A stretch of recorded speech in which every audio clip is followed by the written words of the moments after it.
பாதாள சாக்கடை திட்டம் இது மிகப்பெரிய ஒரு கோரிக்கையாக நீண்ட நெடிய காலமாக பல ஆண்டுகளாக மன்னார்குடி மக்களின் கோரிக்கையாக இருந்தது. அதை ஒரு 10 ஆண்டுகளாக நாங்கள் கோரியும் சென்ற ஆட்சியில் அதை செய்ய தவறிவிட்டனர்.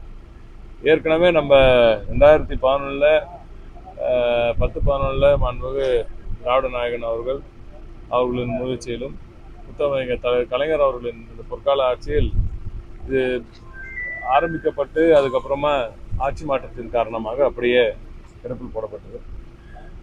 இருந்தாலும் இப்பொழுது ஆட்சி வந்த பிறகு திராவிட மாடல் ஆட்சியில் மன்னார்குடிக்கு மின்னும் மண்ணைக்கு இந்த திட்டம் வழங்கப்பட்டு மாண்புமிகு நமது நகராட்சித்துறை அமைச்சர் அவர்கள் இந்த பணியை விரைந்து செயல்படுத்த வேண்டும் என்று அதிகாரிகளுக்கு உத்தரவிட்டதன் பேராக இது இப்போ பார்த்தீங்கன்னா இந்த நவம்பர் மாதம் அச்சீவ்மெண்ட் மட்டும் சொல்கிறேன். ப்ராக்ரஸ் பொதுவாக எல்லாரும் சொல்லுவாங்க பாதாள சாக்கடை திட்டம் வேண்டாம், அது நீங்கள் எடுத்தீங்கன்னா ரொம்ப நாள் ஆக்கிடுவாங்க, பல ஆண்டுகள் ஆக்குவாங்க, அதெல்லாம் வேறு ஆட்சியில் இருக்கலாம். இந்த ஆட்சியில் அப்படி இல்லை.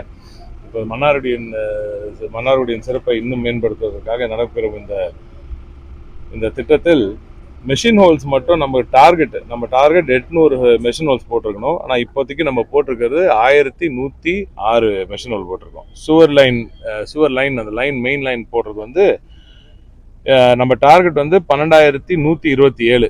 ஆனால் நம்ம அச்சீவ் பண்ணியிருக்கிறது 19,603. ஹவுஸ் சர்வீஸ் கனெக்ஷன், அதாவது இப்போ வேலை இப்போ ஓரளவுக்கு முழுமையாக முடிவு பெற்று வீடு வரைக்கும் இன்னும் ஃபுல்லாக கனெக்ட் பண்ணாமல் ஏன்னா முழுமையாக திட்டம் முடிஞ்ச பிறகு தான் கனெக்ஷன் ஆரம்பிப்பாங்க. அந்த வீடு வரைக்கும் கனெக்ஷன் பண்ண வேண்டியது ஒரு 1,800 நம்ம டார்கெட் இந்த நவம்பர் மாதத்துக்கு. ஆனால் நம்ம முடிச்சிருக்கிறது 4,107. பம்பிங் மெயின் லைன் நம்மளோட டார்கெட் 240 மீட்டர். ஆனால் முடித்திருப்பது 692 மீட்டர் முடிச்சிருக்கோம். ஆக வெகு வேகமாக மன்னார்குடியில் இது போன்ற திட்டங்கள் எல்லாம் செயல்படுத்தப்பட்டு வருகிறது. மிகு திராவிட நாயகன் அவர்கள் ஆட்சியில் மன்னார்குடி பலபலவென்று மின்னு கொண்டிருக்கு. நம்ம டெல்டா பகுதிகளில் பாதுகாக்கப்பட்ட வேளாண் மண்டலத்தில் புதிய ஒரு தொழிற்சாலை விவசாயம் சார்ந்த தொழிற்பேட்டைகளை கொண்டு வர வேண்டும் என்ற முயற்சித்து கொண்டிருக்கிறோம்.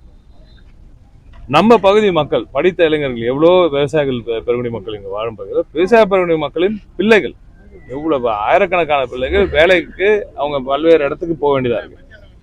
என் பசங்க நான் ஏன் வெளியூர்ல போயிட்டு வேலை பண்ணுவோம்? நம்ம பிள்ளைங்க நம்ம ஊர்லயே வேலை பண்றதற்காக எங்களது முயற்சிகள் இருந்து வருகிறது. அந்த வகையில் மன்னார்குடியும் திருவாரூர்லயும் ஏற்கனவே அறிவிச்சிருக்கோம்.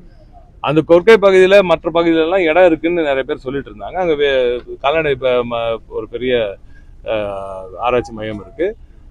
அதே போல பல ஆராய்ச்சி மையங்கள்லாம் அங்கே இருக்கு. அதெல்லாம் அதோட நிலத்தை எடுத்து பண்றதற்கான நோக்கம் இல்லை.